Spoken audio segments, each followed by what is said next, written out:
Section 9.1, the Pythagorean theorem, okay?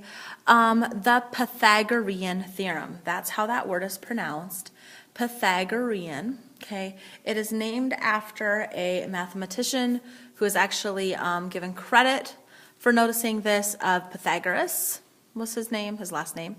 But actually this was noticed in like stone tablets and all of that long before him. He's just the one who kind of gets credit. Okay, so our objective is to use the Pythagorean theorem and its converse and classify triangles. Okay, this is a big section in geometry, the Pythagorean theorem. But you've actually seen this before. The Pythagorean theorem is actually taught in Algebra 1. Okay, so you have seen it before. Really what the Pythagorean theorem says is that in a right triangle, okay, again, let's talk about these parts of a right triangle. A right triangle always has one largest side. It is always the side opposite the right angle, and it's the one we call the hypotenuse. Hypotenuse. Okay, and that is this long side here, C. We normally always use the letter C to represent the hypotenuse. Okay, but it has two other sides, which we refer to these two sides as the legs. There are two legs, 1, 2. So a right triangle is formed out of two legs that intersect to make a 90-degree angle, and the one longer side opposite, which we refer to as the hypotenuse. Okay, so what Pythagoras noticed is in a right triangle, the square of the length of the hypotenuse, if I take this hypotenuse and square it, it's equal to the sum of the squares of the other two sides. Basically, if I take the length of this leg and square it, add it to the length of this leg and square it, it will be equal to the hypotenuse squared. So again, here they write it as c squared, there's a hypotenuse, equals a squared plus b squared.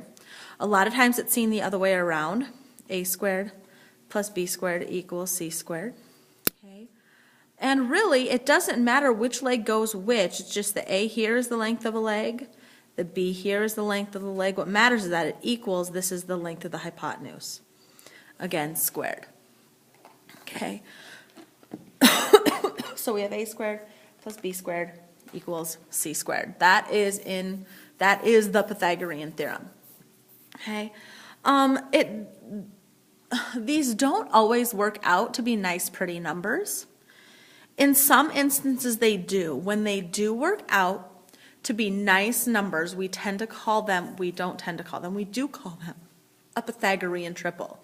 For example, 3, 4, 5 is a Pythagorean triple because 3 squared plus 4 squared equals 5 squared.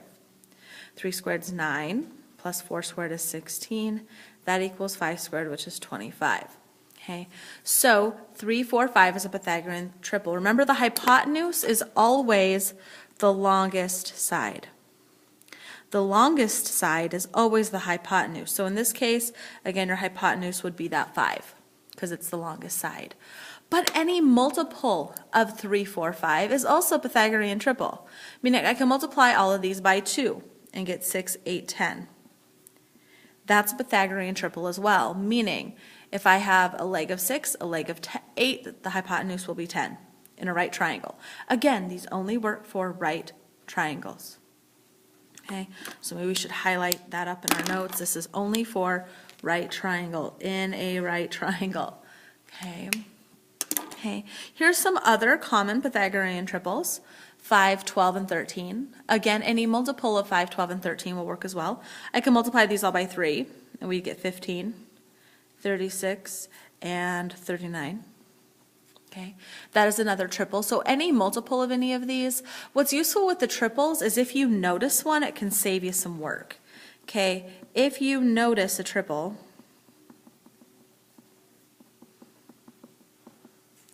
it can save some work. Okay. Meaning you don't need to work the whole problem out if you notice you have a 3, 4, 5 triangle or a 6, 8, 10. Okay, other common triples, 8, 15, 17. Again, any multiple of these, I can multiply them both by 10, 80, 150, 170. Okay, Again, the two legs, the hypotenuse, again, that hypotenuse is always the longest side, 7, 24, and 25. So these are all just number patterns that seem to, these are all nice, pretty whole numbers that fit this pattern. A squared plus B squared equals C squared. Okay, so how this is useful is we can actually use it to find a missing side of a right triangle. Again, we have to know for sure it's a right triangle. So here I have a right triangle. We're trying to find this missing side. First we have to identify which is which. Do we have legs, hypotenuse, what's what? Well, this pink side, this longest side across from, again, it's always across from that 90-degree angle. This is my hypotenuse, so this will be my C. That's my hypotenuse, and these two here then would be my legs. Okay. All right, so I know if I take the legs and square them, so I'm going to write the Pythagorean theorem first. A squared plus B squared equals C squared. Again, where the A and the B are the legs, the C is the hypotenuse. Okay, so I always write it down first before I use it. Please do that on your practice. Write the Pythagorean theorem down every single time before you use it. It will help you remember it. So I need to put in one of my legs. It doesn't matter which one. It absolutely doesn't matter at all. So let's see. Let's put in this leg 4. So 4 squared plus 5 squared equals my hypotenuse, which is x squared.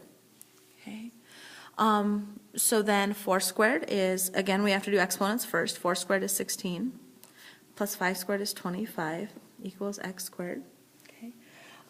16 plus 25 is 41 equals x squared. So if x squared equals 41, then x equals the square root of 41. And this is why we did that square root review before. Okay, if x squared equals 41, then x would equal the square root of 41. And then we want to simplify that if possible. I don't think there's any perfect squares in 41. We can try some stuff. Try taking 41 divided by 4. Nope, 41 divided by 9. Nope, and then now we're a number less than 4. So, nope, so my missing side here would be the square root of 41. Then it says, then tell whether the side lengths form Pythagorean triple. Well, we have a side length of 4, a 5, and a root 41. Okay, this root 41 isn't a pretty number. I can get the approximation for it. It's approximately 6.4. So x would be approximately 6. I just typed in my calculator, square root of 41, approximately 6.4. So on your practice and on your skill checks, I want exact, simplified, and approximately. Okay, so no, this is not a Pythagorean triple, not a triple, because it would be a triple if it was only nice, neat numbers. Okay, a very common mistake on this problem is noticing we have a 4 and a 5, so thinking it's going to fit this triple and just assuming the side would have to be 3. But again, this has to be the longest side, which means if it was going to fit the 3, 4, 5 triple, this side would have to be the 5, because the hypotenuse is always the longest side. Okay. All right, let's go ahead and let's do the next one. Find the value of x, then tell whether the side lengths form a Pythagorean triple. Ooh, again. So this is where drawing the picture on your paper is helpful, because I'm going to label which is which. Here's my 90-degree angle, which tells me this side is my hypotenuse. These two sides are my legs, leg and leg. So I'm going to write down my Pythagorean theorem, a squared plus b squared equals c squared. And now plug in, so use a leg. So let's see, one leg is 15, so 15 squared, plus the other leg is x squared, equals my hypotenuse, 25 squared. So now, let's work this out. 15 squared is 225, plus x squared equals 25 squared, which is 625. I'm now going to subtract 225 from both sides. To get the x squared by itself, remember we're looking for what that x squared is. We're trying to find what x is, so 625 minus 225 give me 400. So if x squared equals 400, then x would equal the square root of 400. Okay. If you remember from Algebra 1, a lot of times we talk about the plus or minus at this point, because yes, technically it could also be a negative. For example, sidebar, if we're looking for x squared equals 16, okay, well, x could be 4, That's the square root of 16, right? But x could also equal negative 4, because negative 4 squared is also 16. But we tend to disregard this in geometry because I can't have a negative side length. Okay, so we tend to not even worry about that negative. Okay, so I would need to now take this, so back to my problem here, so we're not going to worry about the plus or minus here, but I need to take the square root of 400, which is 20. So my missing leg is 20. Well, that was a nice even number. Both of my other sides are nice even numbers, so yes, it is a triple. And if we put them least to greatest, it would be 15, 20, 25. I can divide these all by 5. So it actually, if I divide these all by 5, that would give me 3, 4. This is actually a version of the 3, 4, 5 triple. It's just the 3, 4, 5 triple all multiplied by 5. Okay, the 15, 20, 25. So yes, it is a triple because they're all nice even numbers. Okay, now an application type problem, this is one way in which the Pythagorean theorem is used all the time, is finding the heights of things. They're straight upright.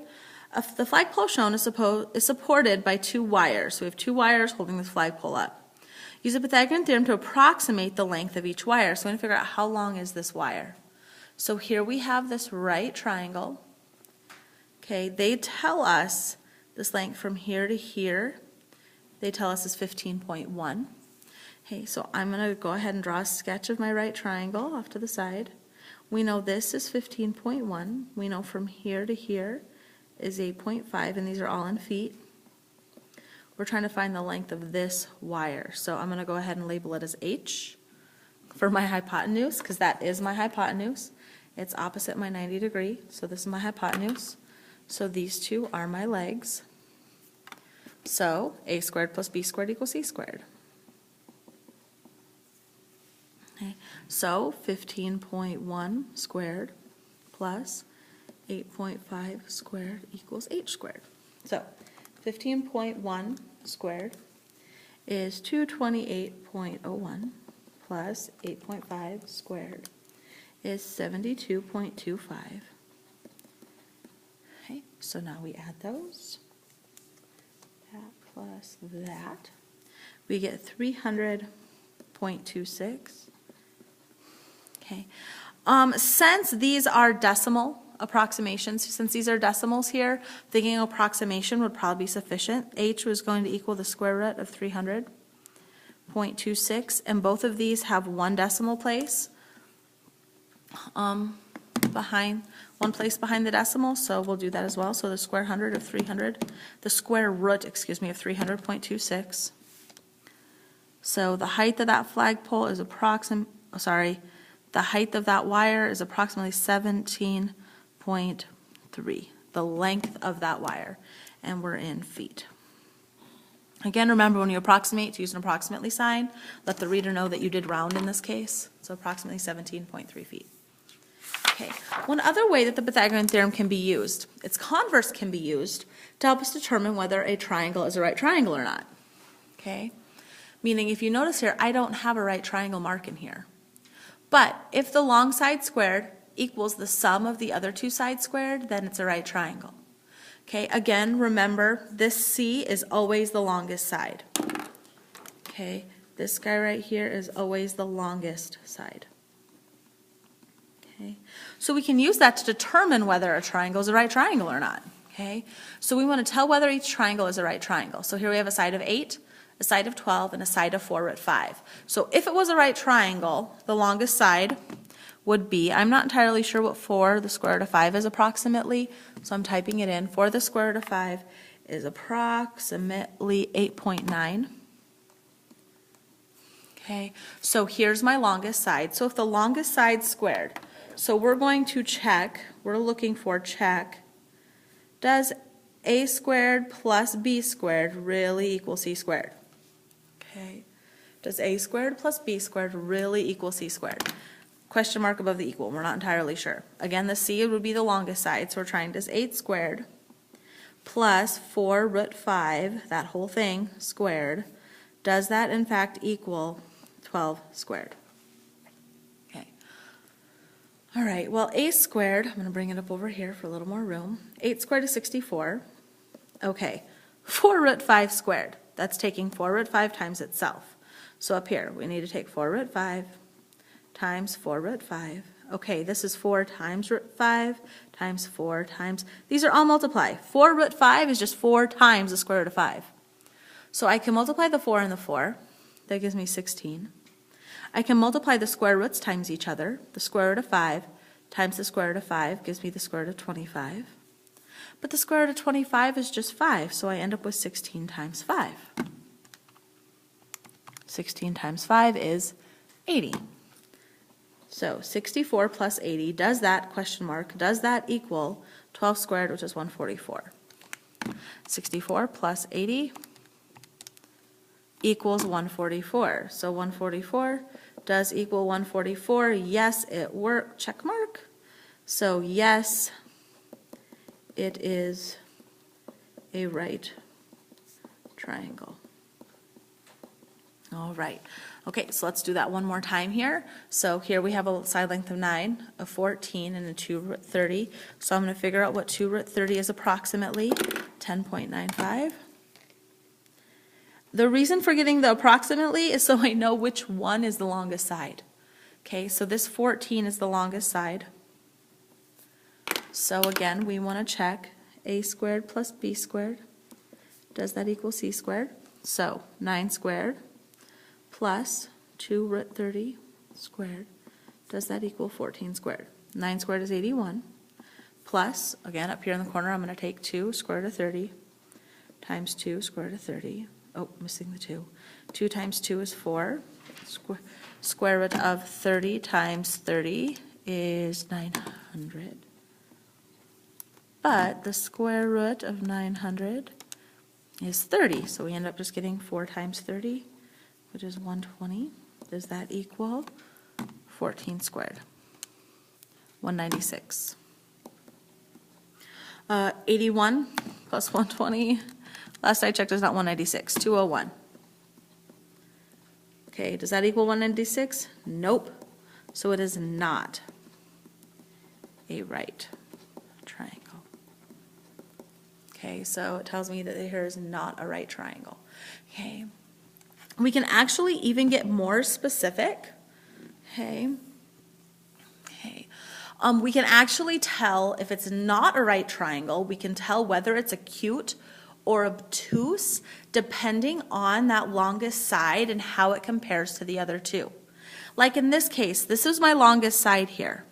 It was 196. It was less than the sum of the other two. So according to our Pythagorean inequalities theorem, it shows me for any triangle ABC, where C is the length of the longest side, again that C is the longest side, C is the length of the longest side, the following statements are true. If the longest side squared is less than the sum of the other two sides, then it's acute. Okay? So if the longest side squared is smaller than the sum of the other two, then it's acute, because we know acute is smaller, right? If the longest side squared is greater than the other side, then it's obtuse. So in this case, my longest side was greater than, my longest side was less than, sorry, the 196 was less than the sum of the other two. So it tells me that this guy is not a right triangle, it's acute. Okay, right, so let's go ahead and let's use one like that. So here we want to verify the segments with lengths 14, 15, and 11 form a triangle. So first, does it form a triangle? Well, to form a triangle, the sum of any two sides has to be greater than the third. Well, 14 plus 15, yep, that's greater than 11. 15 plus 11, yep, that's greater than the 14. So 14 plus 15 is greater than 11. 15 plus the 11 is greater than the 14. And 14 plus 11 is greater than the 15. So yes, it is a triangle. Because again, remember, not all sides always form a triangle. So now we want to look to see what kind of triangle is it? Is it acute, right, or obtuse? So to do that, I need to square the longest side. So here's the longest right here, the 15. So there's the longest side. So we need to look at this a squared plus b squared equals c squared relationship. And I'm not going to put an equal to. We want to see how do they compare. Okay, so the longest side is 15 squared. The longest side is the 15. The other ones is 14 squared plus 11 squared. So if we go 14 squared plus 11 squared, I can do that all in one step in my calculator, I get 317. So the sum of these two is 317. How does that compare to 15 squared? That's 225. The longest side is shorter than the sum of the other two, which tells me it's going to be acute. Okay. Don't worry about memorizing these, okay? If the sum of the squares of the two is smaller, okay, if the hypotenuse squared is smaller than the sum, then it's acute. If it's bigger than the sum, then it's obtuse. If it's equal to the sum, then it's right. So here we have it's acute. So we not only know, yes, it makes a triangle, but we also know it's going to make an acute triangle. All right, there you go. Write your practice down. If you have questions, please come see me, and good luck.